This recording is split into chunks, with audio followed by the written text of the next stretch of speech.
Este sermón fue predicado el 30 de noviembre de 2025 en la ciudad de Gdańsk, Polonia, por el pastor Paweł Bartosik, titulado Primer Domingo de Advenimiento, la devoción en el cielo como modelo para la devoción en la tierra. Hoy es el primer domingo de Advenimiento. No en vano quisimos estar a tiempo con los nuevos horarios litúrgicos para este domingo. El Advenimiento es un tiempo gozoso de espera, de preparación de los corazones para la venida del Señor. Si bien el contexto del Advenimiento es la fiesta de la encarnación del Señor y por lo tanto la Navidad, este domingo nos lleva a la verdad de la segunda venida de Cristo del cielo a la tierra. Por lo tanto, confesamos que en Cristo la realidad del cielo descendió a la tierra en su nacimiento, pero también en Cristo la realidad del cielo descenderá plenamente a la tierra en su segunda venida. Sin embargo, también debemos expresar la realidad del cielo entre su primera y segunda venida. En el Padre Nuestro decimos, hágase tu voluntad en la tierra como en el cielo. De esta manera oramos para que lo que sucede en el cielo se haga presente en la tierra, aquí y ahora. Ya que la voluntad del Padre se cumple plenamente en el cielo, oramos para que la voluntad de Dios se haga en la tierra, en toda la tierra, no solo en la iglesia. Y quisiera aplicar esta verdad al culto del primer domingo de Advenimiento. La Biblia nos revela la realidad del cielo, la adoración en el cielo, que se refleja en la adoración en la tierra. Si nos preguntamos cómo debemos adorar a Dios en la tierra, lo mejor es recurrir a su palabra para obtener instrucciones sobre cómo adorar a Dios en el cielo. Y por supuesto, en ninguna parte de la Biblia encontramos un esquema detallado de la adoración. Pero eso no significa que la Biblia guarde silencio sobre este tema, ni que nos revele nada al respecto. Dios nos abre las puertas del cielo, nos permite mirar tras el velo y revela una descripción del culto celestial, cuyo modelo se realiza en la tierra, en cómo el pueblo debía acercarse a Dios según su instrucción, primero en el tabernáculo de Moisés y luego en el templo. Así pues, cuando nos preguntamos, ¿dónde nos muestra el Antiguo Testamento y el Nuevo Testamento cómo es la adoración en el cielo? Podemos recurrir a dos fuentes, el Antiguo Testamento y el Nuevo Testamento. En ambos casos, estas descripciones de la adoración celestial se presentan en una época de problemas con la adoración terrenal, lo que demuestra que los problemas con la adoración a Dios en la tierra se solucionan cuando establecemos una relación adecuada con la adoración a Dios en el cielo. Los problemas con la adoración de la iglesia en la tierra se solucionarán cuando lo relacionamos adecuadamente con la adoración de la iglesia en el cielo. Isaías capítulo 6. El primer texto en el que Dios nos permita mirar tras la cortina y nos revela la realidad del cielo se encuentra este libro de Isaías. En el año en que murió el rey Uzías, vi al Señor sentado en su trono alto y sublime, y la orla de su manto llenaba el templo. Su séquito eran serafines, cada uno con 6 alas, con 2 le cubrían el rostro, con 2 le cubrían los pies, y con los 2 volaban. Clamaban unos a otros, Santo, Santo, Santo es el Señor de los ejércitos. Toda la tierra está llena de su gloria. Y los umbrales se estremecieron en sus cimientos al son de la fuerte voz, y el templo se llenó de humo. Y dije, ay de mí, estoy consumido, porque soy hombre de labios impuros, y habito en medio de un pueblo de labios impuros, porque mis ojos han visto al Rey, el Señor de los ejércitos. Entonces uno de los serafines voló hacia mí, sosteniendo en la mano un carbón encendido que había tomado del altar con tenazas, y tocó mi boca y dijo, mira, esto ha tocado tus labios, y tu iniquidad es quitada, y tu pecado es perdonado. Durante el reinado del rey Salomón, y especialmente tras la disolución del reino y la división entre el norte de Israel y el sur de Judá, el pueblo de Dios abandonó la adoración fiel a Dios y comenzó a caer primero en el sincretismo, es decir, mezclaron la fe con cultos paganos y finalmente en la idolatría abierta. Incluso reyes nobles del reino del sur como Uzías abordaron la adoración a Dios con irrespeto y violando el mandato expreso de las Escrituras, entrando en el lugar santo del templo a pesar de no tener derecho a hacerlo. Por lo tanto, no es casualidad que la muerte del rey Usías proporcione el contexto para la visión del profeta Isaías de la glorificación celestial, Isaías 6 del 1 al 13. Dios no solo reveló su gloria y santidad a Isaías, sino que también le recordó como profeta la verdadera realidad, la realidad del cielo, sobre la cual debía basarse la pureza de la adoración en la tierra. ¿Qué sucede en el capítulo 6? Dios llama a Isaías al templo celestial, donde vio al Señor sentado en un trono alto y sublime, versículo 1. Los serafines, es decir, ángeles, rodeaban a Dios, cantando un himno que llamaríamos el Santus, 3 veces santo. Santo, santo, santo es el Señor de los ejércitos. Toda la tierra está llena de su gloria. Y los umbrales temblaron en sus cimientos ante el gran estruendo, y el templo se llenó de humo. La visión de Dios en su gloria y santidad hizo que Isaías se diera cuenta de su propio pecado y de su indignidad para acercarse a la presencia de Dios en su templo, algo que el rey Usías debería haber sabido antes de entrar en el templo terrenal. Así que Isaías confesó su pecado al Señor, versículo 5, y dije: ay de mí, estoy perdido, pues soy hombre de labios impuros, y habito en medio de un pueblo de labios impuros. Pues mis ojos han visto al Rey, el Señor de los ejércitos. Así Isaías, de pie ante el Dios Santo, vio su propio pecado e indignidad. Sin embargo, Dios no expulsó a Isaías del templo por su impureza, sino que proveyó un medio de expiación. Uno de los serafines tomó un carbón encendido del altar y lo puso sobre la boca de Isaías. Entonces uno de los serafines voló hacia mí con un carbón encendido en la mano que había tomado con tenazas del altar, y tocó mi boca y dijo: mira, esto ha tocado tus labios, tu iniquidad es quitada y tu pecado es perdonado. Así Isaías fue recibido en la presencia de Dios por los medios que Dios mismo había provisto. Entonces, de pie en la presencia de Dios, Isaías escuchó un mensaje de Dios al cual obedeció voluntariamente. Entonces oí la voz del Señor que decía: ¿a quién enviaré? ¿Y quién irá allá? Respondí: aquí estoy, envíame a mí. Y él dijo: ve y di esto al pueblo. Oíd con todas vuestras fuerzas, pero no entendáis. Mirad con todas vuestras fuerzas, pero no sepáis. Entorpece el corazón de este pueblo y ciega sus oídos, para que no vean con los ojos, ni oigan con los oídos, ni entiendan con el corazón, ni se conviertan y sean sanados.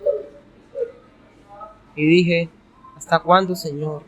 Y dije: hasta que las ciudades queden desoladas y deshabitadas, las casas sin habitantes y la tierra convertida en un desierto. Y el Señor alejará de la gente, y habrá gran desolación en la tierra.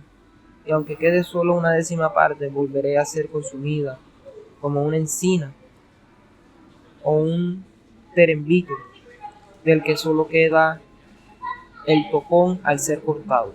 Su tocón es el retoño sagrado. Dios envió a Isaías con este mensaje, que era tanto una amonestación como una promesa de bendición para la nación de Israel. Más adelante, en el libro de Isaías, leemos que el mensaje de Isaías al pueblo de Israel también revela la verdad de que si se someten a las amonestaciones de Dios y se encomiendan a su voluntad, el Señor de los ejércitos preparará para todos los pueblos de este monte un banquete de manjares exquisitos, un banquete de vino añejo, de manjares exquisitos con tuétano, de vino añejo bien añejado, Isaías 25:6.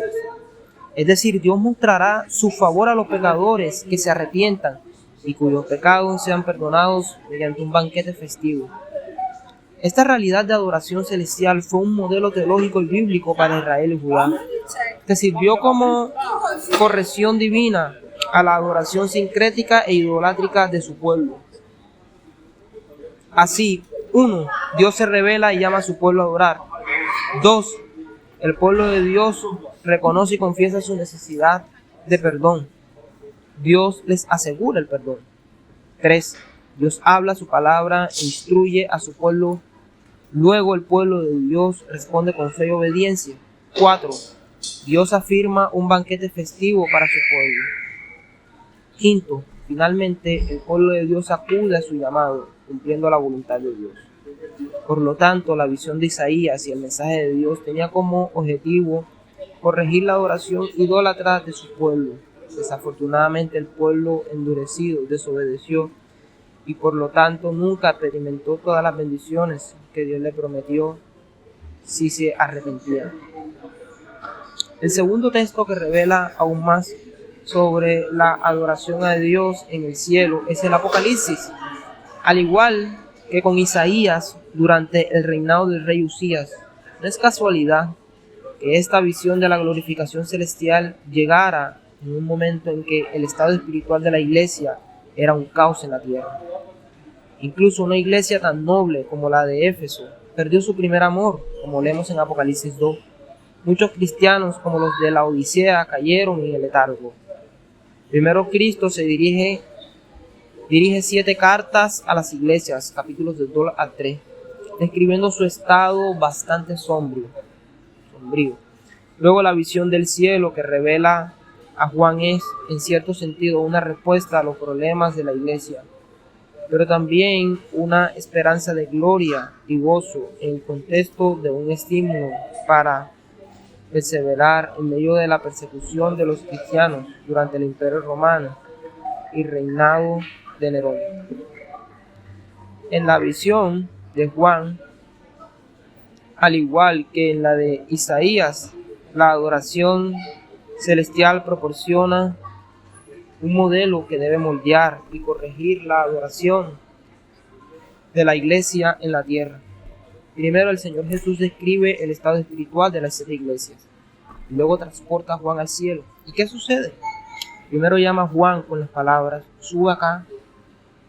Y luego le muestra una visión de Dios mismo y ángeles cantando el santo e himnos de alabanza a la creación. Y cada uno de los 4 seres vivientes tenía 6 alas. Estaban llenos de ojos por todas partes y por dentro.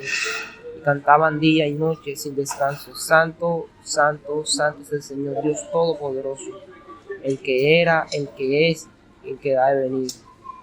Y cuando los seres vivientes dan gloria, honra y acción de gracias al que está sentado en el trono, al que vive por los siglos de los siglos, los 24 ancianos se postran ante él y adoran al que vive por los siglos de los siglos. Y echan sus coronas delante del trono diciendo, Señor, Dios nuestro, digno eres de recibir la gloria, la honra y el poder, porque tú creaste todas las cosas y por tu voluntad fueron creadas y existen. Es decir, la invocación y revelación de la gloria de Dios. Luego tenemos la presentación de un rollo que revela la indignidad de todas las personas para abrirlo. Y vi en la mano derecha del que estaba sentado en el trono un rollo escrito por dentro y por fuera, sellado con 7 sellos. Y vi un ángel fuerte que clamaba a gran voz, ¿quién es digno de abrir el rollo y desatar sus sellos? Y nadie, ni en el cielo, ni en la tierra, ni debajo de la tierra, podía abrir el rollo ni mirar su contenido. Y lloré profusamente porque no se halló a nadie digno de abrir el rollo ni de mirar su contenido. Por lo tanto, el hombre es pecador, nadie es digno de abrir el rollo, romper sus sellos y mirar su contenido. Pero el Cordero inmolado es una excepción, quien hizo expiación, redimió al pueblo para Dios. Y uno de los ancianos me dijo, no llores, el león de la tribu de Judá, La raíz de David ha vencido y puede abrir el rollo y romper sus 7 sellos. Y vi en medio del trono y de los 4 seres vivientes y en medio de los ancianos un cordero de pie como inmolado, que tenía 7 cuernos y 7 ojos. Estos son los 7 espíritus de Dios enviados por toda la tierra. Y vino y tomó el rollo de la mano derecha del que estaba sentado en el trono. Y cuando lo tomó, los 4 seres vivientes y los 24 ancianos se postraron delante del cordero. Cada uno tenía un arpa y una copa de oro llena de incienso, las oraciones de los santos. Y cantaron un cántico nuevo diciendo: digno eres de tomar el rollo y abrir sus sellos, porque fuiste inmolado, y con tu sangre redimiste para Dios a personas de toda la tribu, lengua, pueblo y nación. Y los hiciste reyes y sacerdotes para nuestro Dios, y reinarán sobre la tierra. Y cuando miré y oí la voz de muchos ángeles alrededor del trono, de los seres vivientes y de los ancianos, y su número eran de miles y miles de miles, y decían a gran voz: digno es el Cordero que fue inmolado de recibir el poder, las riquezas, la sabiduría, la fuerza, la honra, la gloria y alabanza. Así que tenemos un sacrificio sustituto, un Cordero inmolado. Los adoradores en el cielo, en respuesta a la hora del Cordero, responden con una doxología y un coro de amén. Y oí a toda criatura que está en el cielo y sobre la tierra y debajo de la tierra y en el mar y todas las cosas que hay en ellos, decir: al que está sentado en el trono y al Cordero sea la bendición, la honra, la gloria y el dominio por los siglos de los siglos. Los 4 seres vivientes dijeron: amén. Y los ancianos se postraron y adoraron. El resto del Apocalipsis, Dios revela sus planes para la iglesia, los creyentes y el mundo, así como la respuesta de su pueblo en forma de alabanza y servicio a Dios. El libro alcanza su clímax en la gran fiesta de las bodas del Cordero, cuando una gran multitud cantará alabanzas al Señor. Y oí como la voz de una gran multitud, como el estruendo de muchas aguas, y como el sonido de poderosos truenos que decían: aleluya, he aquí el Señor nuestro Dios Todopoderoso reina. Regocijémonos, exaltemos y démosle gloria, porque las bodas del Cordero han llegado y su novia se ha preparado. El libro concluye con el cumplimiento del propósito final de Dios para su pueblo. Y oí una gran voz desde el cielo que decía: he aquí el tabernáculo de Dios delante de los hombres, y morará con ellos, y ellos serán su pueblo, y Dios mismo estará con ellos. Esto demuestra hermosamente que el propósito de la humanidad, y por lo tanto el propósito para el cual fuiste creado, es la comunión con Dios y su pueblo redimido. Y comprendemos este propósito ahora, viviendo en la tierra, cuando practicamos lo que creemos como nuestro destino final. Y el primer lugar donde lo practicamos es en el servicio de adoración de la iglesia en el día del Señor. Tengan en cuenta que el orden de adoración en el libro de Apocalipsis es el mismo que se describe en la visión de Isaías. 1. Dios se revela y llama a su pueblo a adorar. El pueblo de Dios reconoce y confiesa su necesidad de perdón. Nadie es digno de abrir los sellos del libro. Esto lo hace el Cordero, porque él fue inmolado y redimido para Dios con su sangre. Gente de toda tribu, lengua, pueblo y nación. 3. Luego, tras retirar el sello, Dios pronuncia su palabra e instruye a Juan. El pueblo de Dios responde con cánticos y oraciones. 4. Dios organiza e invita al banquete del Cordero. 5. Juan, tras haber experimentado un encuentro con Dios y el Cordero en el cielo, regresa a la realidad terrenal. Conclusiones para la adoración cristiana. Estas dos visiones de la adoración celestial en Isaías y en el Apocalipsis establecen principios importantes y fundamentales para la adoración cristiana. Aquí hay algunas conclusiones. Primero, las similitudes entre los servicios de adoración en las visiones de Isaías y Juan demuestran que es eterno. El patrón no ha cambiado desde la época de Isaías hasta la de Juan. La realidad en el cielo, como en el principio es ahora y permanecerá para siempre. La diferencia, por supuesto, radica en que la adoración celestial del Apocalipsis, el Apocalipsis del que Juan fue partícipe y testigo tras la encarnación, muerte, resurrección y ascensión de Cristo, exalta al Cordero inmolado, de quien Isaías no escribe. Pero la expiación del pecado en el libro de Isaías también se basó en el siervo sufriente e inmaculado de capítulo 53, de quien Isaías escribe que fue herido por nuestras transgresiones, molido por nuestras iniquidades, Isaías 53 del 5 al 6. La esencia y los elementos de la adoración celestial en ambos casos son los mismos. 1. El llamado de Dios. 2. La conciencia del propio pecado e indignidad entre los creyentes. Después Dios los limpia de la culpa y nos permite estar delante de Él. 3. Dios habla y comunica su voluntad. 4.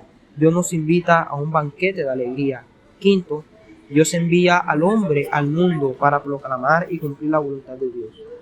Este es el modelo de adoración cristiana, como se puede ver en los 5 pasos principales marcados en nuestro calendario litúrgico.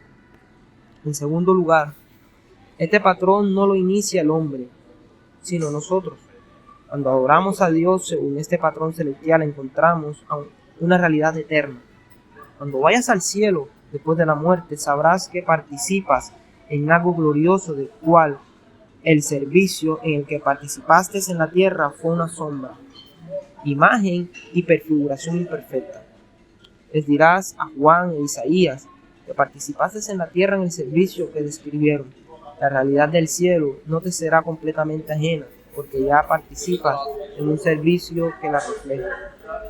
En tercer lugar, entramos en esta realidad eterna, no por iniciativa propia ni por el mérito propio, sino solo por invitación de Dios y sobre la base de su obra redentora. En ambos periodos, antes y después del nacimiento de Cristo, fue Dios quien llamó a los pecadores a su templo. No fue como si los israelitas iniciaran servicios de adoración, ni construyeran el templo de Dios según su propia creatividad. En ambos periodos, el Antiguo y el Nuevo Testamento, entrar en la presencia de Dios solo era y es posible después de que el pecado del pecador fuera expiado por medios provistos por Dios mismo, no por el hombre. Vemos esto, por ejemplo, en el servicio del tabernáculo de Moisés y posteriormente en el templo de Salomón. En cuarto lugar, ambas visiones nos muestran cómo las acciones de Dios constituyen nuestra presencia ante Él. En ambas visiones del cielo tenemos el siguiente patrón, reflejado en la liturgia de nuestras propias iglesias y de otras iglesias históricas. 1.